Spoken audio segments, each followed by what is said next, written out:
राजकुमार सिद्धार्थ एक सुखी जीवन व्यतीत किया करते थे और उनके पास वह सब कुछ था जो एक राजकुमार के पास होना चाहिए, जैसे कि भव्य महल, स्वादिष्ट भोजन और मनोरंजन के अनगिनत साधन। लेकिन राजकुमार सिद्धार्थ के भीतर एक गहरी बेचैनी थी। उन्हें दुनिया के दुख, बीमारी, बुढ़ापा और मृत्यु के बारे में जानने की तीव्र इच्छा थी। एक दिन राजकुमार सिद्धार्थ महल से बाहर निकलने का अवसर पाकर उन्होंने पहली बार दुख, बीमारी, बुढ़ापे और मृत्यु का साक्षात्कार किया।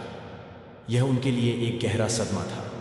उन्होंने महसूस किया कि इन दुखों से कोई भी छूटा नहीं है, चाहे वह राजा हो या प्रजा। इस अनुभव उन्हें दुखी कर दिया और उन्होंने राजपाट त्यागने और इन दुखों का कारण जानने का प्रण लिया। उन्होंने वैभवपूर्ण जीवन छोड़ दिया और एक साधारण साधु का जीवन अपना लिया।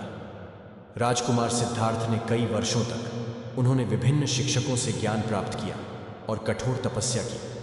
उन्होंने गहरे ध्यान में बैठकर जीवन के रहस्यों को समझने का प्रयास किया। आखिरकार एक रात बोध गया में एक पीपल के पेड़ के नीचे ध्यान करते समय उन्हें ज्ञान की अनुभूति हुई और वह बुद्ध बन गए। बुद्धत्व को प्राप्त करने के बाद उन्होंने अपना शेष जीवन दूसरों को दुखों से मुक्ति का मार्ग सिखाने में लगा दिया। उन्होंने 4 आर्य सत्य और अष्टांगिक मार्ग की शिक्षा दी, जो दुख से मुक्ति का मार्ग प्रशस्त करते हैं।